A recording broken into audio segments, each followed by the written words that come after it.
Welcome back again mga idol dito sa BGM Backyard TV. So today's video mga idol is eto, naglagay nga tayo ng yero nga dito sa division ng kulungan natin. So yan o, kung napansin nyo, naglagay tayo dyan ng yero kasi nga yung kambing lagi nga nag-aaway kasi hindi nila kilala yung isa't isa. So nangyayari, sa tuwing makikita nila yung nasa kabilang kulungan, so nagsusuwagan sila ng susuwagan, nasisira yung pinaka-division ng kulungan, bumibigay po yung pinaka-division, yung mga kawayan na nakalagay nga po doon na yung mga tapal na kawayan nasisira. So nilagyan na natin ang kawayan. So yan o. Ay nilagyan na natin ng yero. So yan o. So matibay na yung mga idol. So ngayon, nung nalagyan natin ng yero, tumahimik na sila.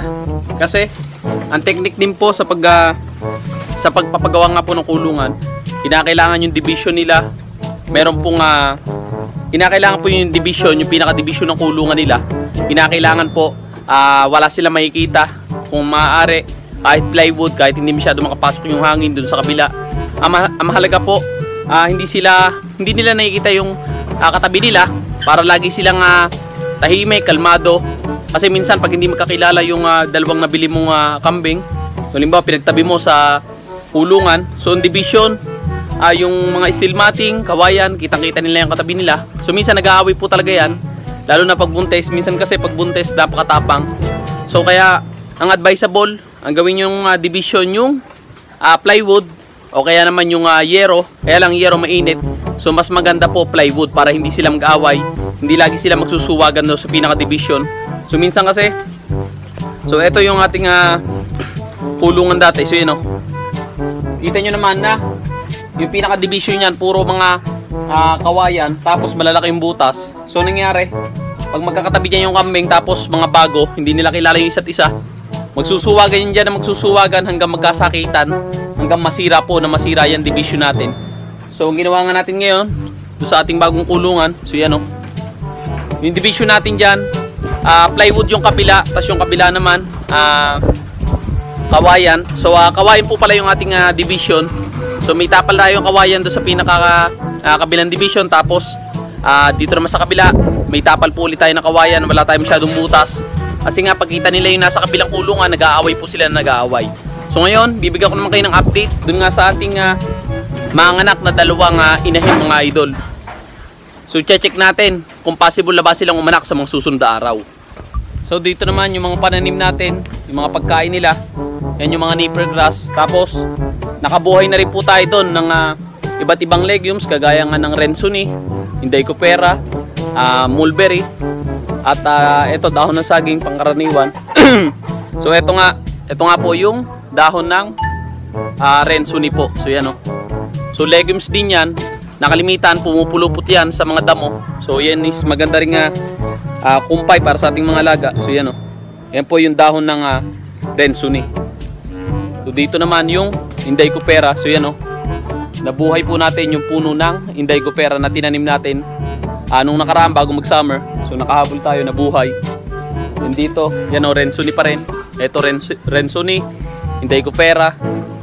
Tapos dito, yan, so ito po yung mulberry. Dahon ng mulberry. So nabuhay din natin. Tapos ito Madre de Agua. So yan o, yung marami. So yan, mahalaga yung nakabuhay tayo ng legumes.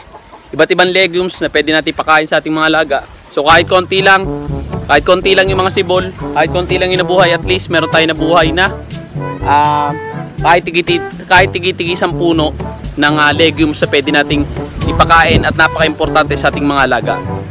So pag lumaki ng lumaki, kung halimbawa magkaroon niya ng binhi, so paparamihin na lang natin para sa ganun. Pag meron tayo pagtataniman na mas maluang po, mas mapaparami po natin. So dito naman, yung update, titingnan natin yung dalawa nating inahin na halos manganganak na nga po. So kinakailangan maging hands-on tayo ngayon dahil ayaw na po natin maulit yung nangyari nga po nung nakaraan na namatayan tayo ng bisiro. So eto, yan yung mga anak natin ngayong buwan ng Mayo. Tapos yung katabi niyang imported na red. So yan o. So magkatabi nga sila. So ngayon malakas pa rin naman sila kumain. yung mga dede nila, nakitaan na talaga natin na lumalaki na po ng lumalaki. So ibig sabihin, dumadami na po ng dumadami yung gatas na nalalapit na po talaga yung kanilang pag-anak. So inoobserbahan natin sila mabuti. Kasi nga po, gusto na natin maging hands-on ngayon. Pag may halimbawa mga anak na inahin o dumalaga, hindi na tayo alis dito.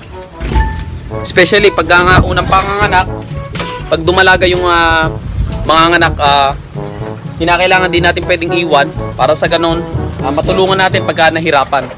Kasi di rin biro yung pag-i-invest sa mga gantong hybrid na kambing, yung mga full blood, yung medyo malaki na pong investment, kaya nakakatakot na may mga mawala po o may mga mamatay po na kambing natin. Kaya iniiwasan po natin yung mortality. Kasi kahit paano naman talagang tutok na tutok po tayo.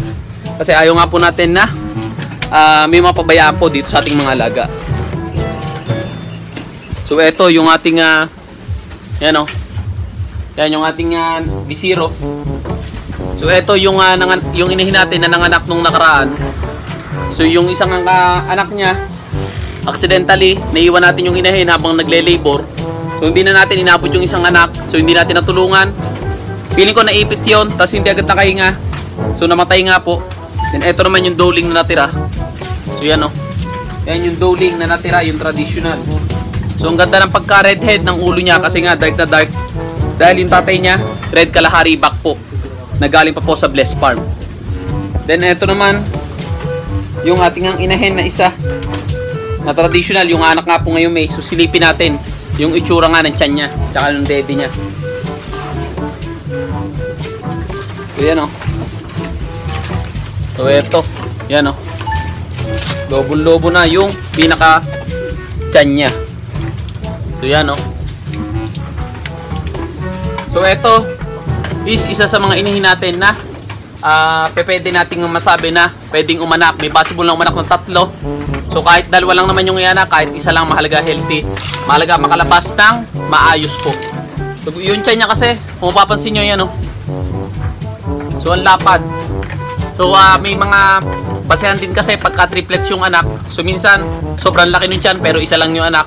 Pero eto, iba yung feeling ko. So sana makaanak na maayos. So kahit ilan yung ianak, kahit dalawa, kahit isa, kahit 3, mahalaga safe po na may anak. Then yung isa naman natin na red nandun, medyo may lap lang yun kaya hindi na natin papasukin. So ito yung isa nating red na imported. So ito naman yung isa nating dubalaga. So unang pag-aanak niya kung sakali, ito yung isang red na imported. So yan so medyo madilim lang kasi pangit yung lightning na ating camera. So eto, sangkal na rin yung dede niya. Ang laki na ng dede niya. Tapos kitang-kita na natin na magatas nga po. So obserbahan natin mabuti. Kasi excited din ako dito kasi nakasampa dito yung US Dapple Bowerback na galing nga po sa Riso po. Sa Riso Farm. So yung imported na US back. So I hope na kahit isa man yung ianak niya, sana mag-dapple. So kung mag-red naman, okay lang din. Panalo na rin tayo. So mahalaga nga lang makapanganak po ng maayos. So yan Dito naman yung triplets natin na mga bisiro. Isa kausap ko yung may-ari. Baka possible itong katapusan ipa-deliver na natin sa kanila. Kasi walay na rin naman, nagpapalaki na lang. So yan Yan sila, inalpasan na natin dyan. Sa ganon, mas mabilis po silang lumaki kasi mahirap pagka doon lang natin kinulong sa isang maliit na kulungan. Hindi sila nakakain ng sapat. So medyo kulang. Pero pag dito, so yan nasasait pa nila. Ito mga nasa ilalim na mga pinapakain po nating pagkain nila. So yan So sa mga interesado nga pala sa mga full blood backling, meron pa po tayong mga available po doon nga po sa farm sa kabila. At kung interesado po kayo, pwede nyo akong i-message. Sesend ko po sa inyo lahat ng available na traditional backling na full blood. Legit po yun, imported yung mga magulang. So hintayin ko na lang yung mga message nyo. So yun na lang muna para sa araw na to. Maraming salamat sa inyong panonood. God bless.